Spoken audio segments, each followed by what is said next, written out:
Hello, welcome to com studies.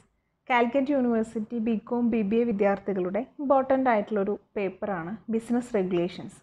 ഈ സബ്ജക്റ്റിലെ രണ്ടാമത്തെ chapter ആയിട്ടുള്ള ദ ഇന്ത്യൻ കോൺട്രാക്റ്റ് ആക്ട് എന്ന ചാപ്റ്ററാണ് നമ്മളിപ്പോൾ ഡിസ്കസ് ചെയ്തുകൊണ്ടിരിക്കുന്നത്. ഈ വീഡിയോ ഈ ചാപ്റ്ററിൻ്റെ സെക്കൻഡ് പാർട്ടാണ്. കഴിഞ്ഞ ഭാഗത്തിലായിട്ട് നമ്മൾ എന്താണ് കോൺട്രാക്റ്റ് എഗ്രിമെൻറ്റ്, എസെൻഷ്യൽ എലമെൻറ്റ്സ്, ഈ രീതിയിലുള്ള ഇമ്പോർട്ടൻ്റ് ആയിട്ടുള്ള ടോപ്പിക്കുകളെല്ലാം കവർ ചെയ്തിട്ടുണ്ട്. ഇന്ന് നമ്മൾ ഡിസ്കസ് ചെയ്യാൻ പോകുന്നത് ക്ലാസിഫിക്കേഷൻ ഓഫ് കോൺട്രാക്റ്റ് ആണ്.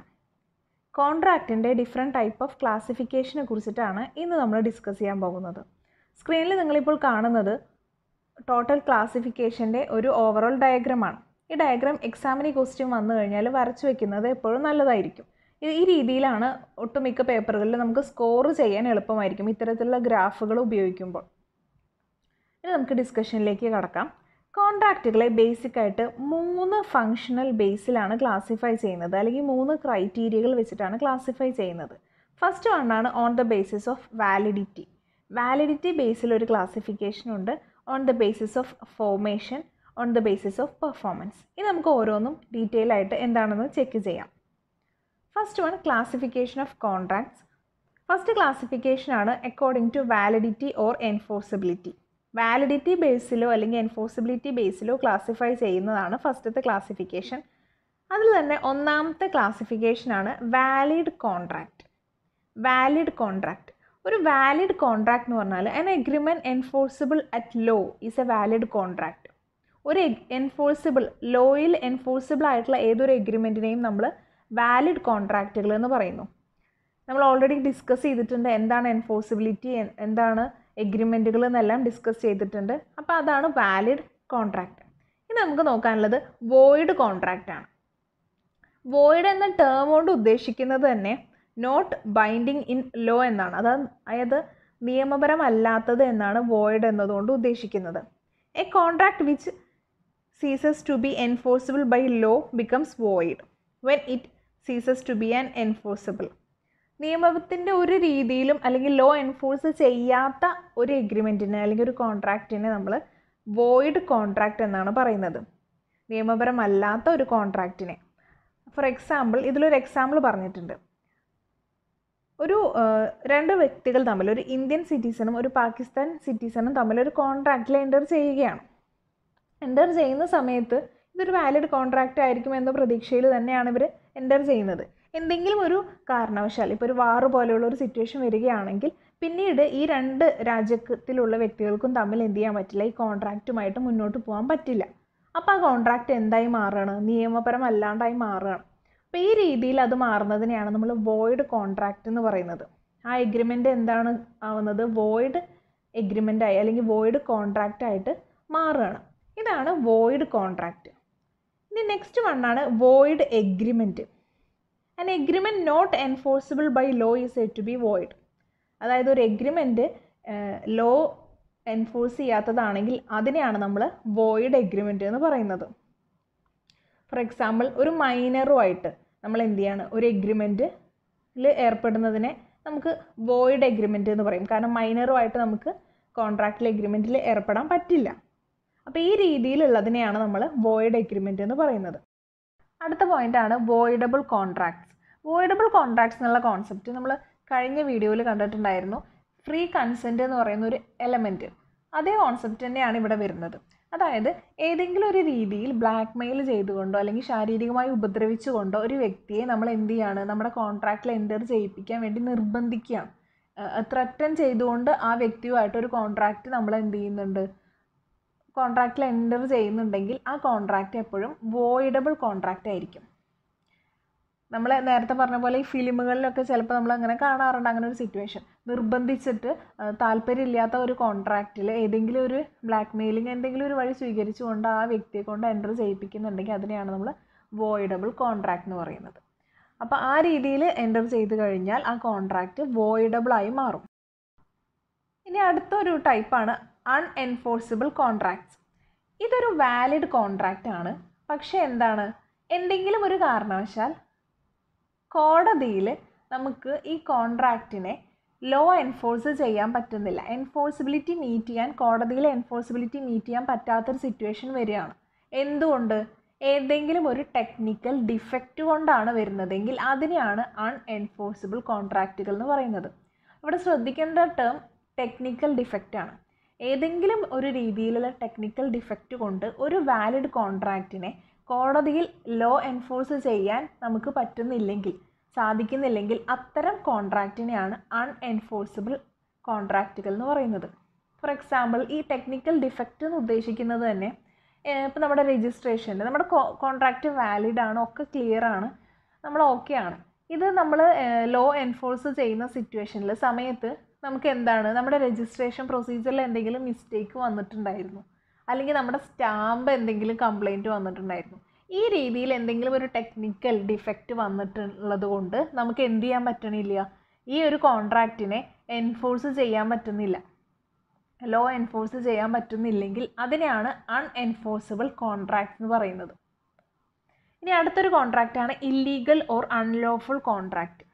അതായത് ചില കാര്യങ്ങൾ നമ്മൾ പ്രൊഹിബിറ്റ് ചെയ്തിട്ടുണ്ട്, ഗവൺമെൻറ് പ്രൊഹിബിറ്റ് ചെയ്തിട്ടുള്ള ചില കാര്യങ്ങളുണ്ടായിരിക്കും. ഇത്തരം ഒരു കാര്യത്തിൻ്റെ മേലെ ഒരു കോൺട്രാക്റ്റ് വെക്കുന്നുണ്ടെങ്കിൽ, അല്ലെങ്കിൽ ഒരു കോൺട്രാക്റ്റുമായിട്ട് രണ്ട് പാർട്ടീസ് മുന്നോട്ട് പോകുന്നുണ്ടെങ്കിൽ അതിനെ നമ്മൾ എന്താണ്, ഇല്ലീഗൽ ഓർ അൺലോഫുൾ കോൺട്രാക്റ്റ് എന്നാണ് പറയുന്നത്.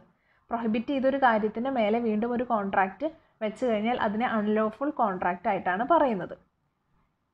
ഇത്രയാണ് നമുക്ക് വാലിഡിറ്റിയുടെ ബേസിലുള്ള ക്ലാസിഫിക്കേഷൻ. ഇനി നമ്മൾ നോക്കാൻ പോകുന്നത് അക്കോർഡിംഗ് ടു ഫോർമേഷൻ ആണ്. ഫോർമേഷൻ്റെ ബേസിൽ കോൺട്രാക്റ്റുകളെ മൂന്നായിട്ട് ക്ലാസിഫൈ ചെയ്യുന്നുണ്ട്. ഫസ്റ്റ് വണ്ണാണ് എക്സ്പ്രസ് കോൺട്രാക്റ്റ്. അതായത് വാലിഡ് കോൺട്രാക്റ്റ് ആയിരിക്കും. ഇതിന് എന്ത് ചെയ്യാണ്, വേർഡ്സ് സ്പോക്കൺ ഓർ റിട്ടേൺ ഫോർമാറ്റിൽ ഓറലായിട്ടോ റിട്ടേൺ ആയിട്ടോ എന്ത് ചെയ്യാണ്, എക്സ്പ്രസ് ചെയ്തിട്ടുണ്ടെങ്കിൽ ആ രീതിയിലുള്ള എല്ലാ കോൺട്രാക്റ്റുകളെയും എക്സ്പ്രസ് കോൺട്രാക്റ്റ് എന്ന് പറയും. ക്ലിയർ. രണ്ടാമത് ഇംപ്ലൈഡ് കോൺട്രാക്റ്റ് ആണ്. ഇംപ്ലൈഡ് കോൺട്രാക്റ്റ് എക്സ്പ്രസ് കോൺട്രാക്റ്റിനെക്കാട്ടിലും ഓപ്പോസിറ്റ് ആണ്. അതായത് ഒരു റിട്ടേൺ ഫോർമാറ്റിൽ അല്ലെങ്കിൽ ഒരു പ്രോപ്പർ ഓറൽ മെത്തേഡിൽ പോലും ഇത് എന്ത് ചെയ്തിട്ടുണ്ടാവില്ല, എക്സ്പ്രസ് ചെയ്തിട്ടുണ്ടാവില്ല. പക്ഷേ ഇവിടെ ഒരു കോൺട്രാക്റ്റിൽ എൻ്റർ ചെയ്തിട്ടുണ്ടായിരിക്കും. ഫോർ എക്സാമ്പിൾ, ഇപ്പോൾ ഇതിൽ പറഞ്ഞിട്ടുള്ളൊരു എക്സാമ്പിൾ തന്നെ നമുക്കൊന്ന് ഡിസ്കസ് ചെയ്യാം. അപ്പോൾ ഞാനൊരു യാത്രയ്ക്ക് വേണ്ടിയിട്ട് ബസ്സിലാണ് പോകുന്നത്. ഞാൻ ബസ്സിൽ കയറിയിട്ട് ടിക്കറ്റ് എടുക്കും, പൈസ കൊടുക്കും.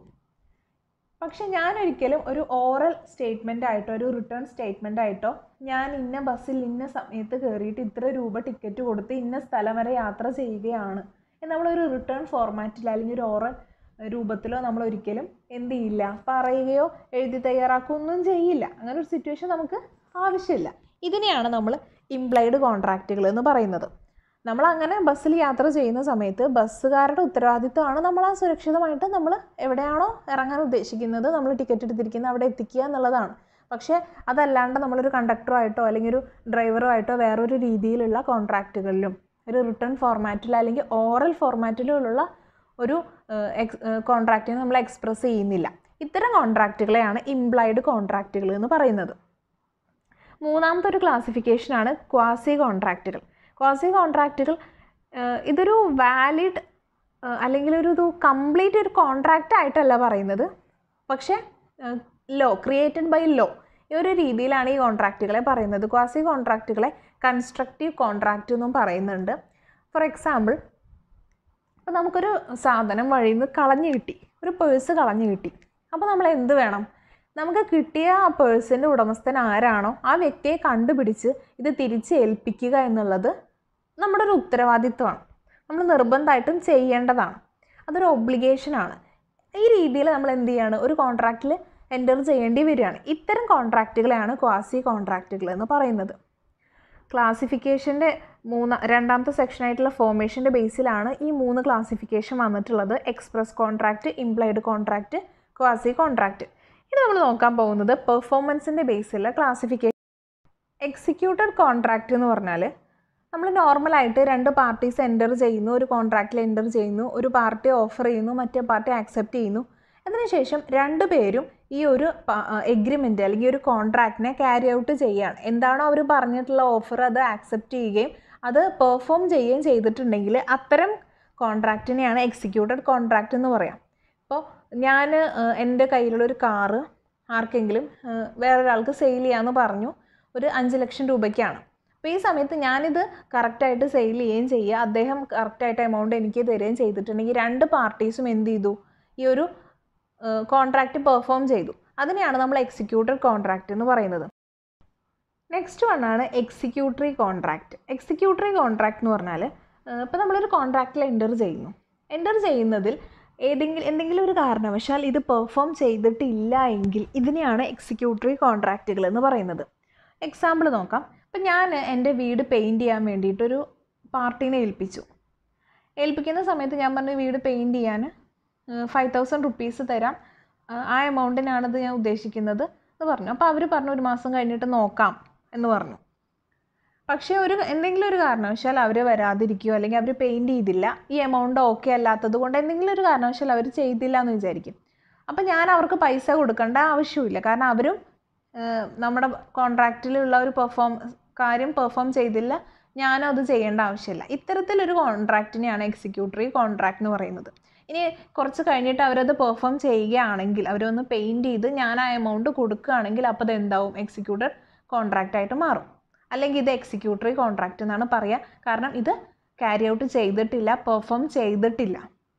അതിനെയാണ് എക്സിക്യൂട്ടറി കോൺട്രാക്റ്റ് എന്ന് പറയാം. പക്ഷേ എന്താണ്, ഞങ്ങൾ രണ്ടുപേരും കൂടെ ചെയ്യാം എന്നുള്ളൊരു കോൺട്രാക്റ്റിൽ ഏർപ്പെട്ടു, പക്ഷേ എന്താണ്, ക്യാരി ഔട്ട് ചെയ്തിട്ടില്ല. ഇനി അടുത്തത് ഈ 2 ക്ലാസിഫിക്കേഷനാണ് മെയിനായിട്ടുള്ളത്. ഇതല്ലാണ്ട് 2 ക്ലാസിഫിക്കേഷൻ കൂടി ഉണ്ട്. Unilateral or one sided contract. അപ്പോൾ പേരിൽ തന്നെ നിങ്ങൾക്ക് മനസ്സിലായിട്ടുണ്ടായിരിക്കും, ഈ രീതിയിലൊരു കോൺട്രാക്റ്റിൽ ഏതെങ്കിലും ഒരു പാർട്ടിയാണ് എന്ത് ചെയ്യേണ്ടി വരിക, ഈ ഒരു കോൺട്രാക്റ്റ് പെർഫോം ചെയ്യാനുള്ള ഒരു ഒബ്ലിഗേഷൻ ഏതെങ്കിലും ഒരു പാർട്ടിയുടെ കയ്യിൽ മാത്രമാവുന്ന സിറ്റുവേഷനെയാണ് യൂണിലാറ്ററൽ കോൺട്രാക്റ്റ് എന്ന് പറയുന്നത്. എക്സാമ്പിളായിട്ട് ഇപ്പോൾ നമുക്ക് എന്തെങ്കിലും ഒരു പ്രോപ്പർട്ടി കളഞ്ഞു കിട്ടി.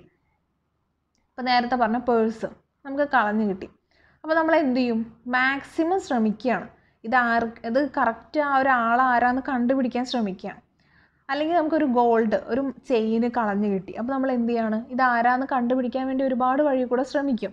ഈ രീതിയിൽ ഇവിടെ എന്താണ്, ഒരു പാർട്ടി മാത്രമാണ് ഈ കോൺട്രാക്റ്റ് പെർഫോം ചെയ്തുകൊണ്ടിരിക്കുന്നത്. ഇതിനെയാണ് യൂണിലാറ്ററൽ കോൺട്രാക്റ്റ് എന്ന് പറയുന്നത്. ഇനി ബൈലാറ്ററൽ കോൺട്രാക്റ്റ് അപ്പോൾ എന്തായിരിക്കും, നിങ്ങൾക്ക് പേര് കേൾക്കുമ്പോൾ തന്നെ മനസ്സിലാവുന്നുണ്ടായിരിക്കും. അതായത് 2 വ്യക്തികൾക്കും 2 പാർട്ടീസിനും ഒരേപോലെ ഒബ്ലിഗേഷൻ വരികയാണ്. ഈ ഒരു കോൺട്രാക്റ്റ് എൻ്റർ ചെയ്യുമ്പോൾ ഒരേപോലെ ഒബ്ലിഗേഷനാണ്.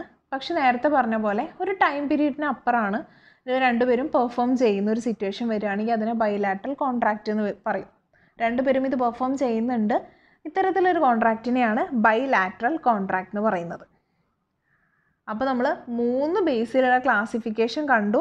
കോൺട്രാക്റ്റിൻ്റെ on the basis of validity, on the basis of formation, on the basis of performance.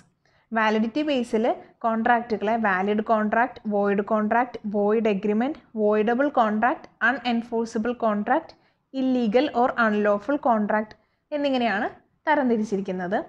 ഫോർമേഷൻ്റെ ബേസിൽ 3 ക്ലാസിഫിക്കേഷനാണ്: എക്സ്പ്രസ് കോൺട്രാക്റ്റ്, ഇംപ്ലൈഡ് കോൺട്രാക്റ്റും ക്വാസി കോൺട്രാക്റ്റും.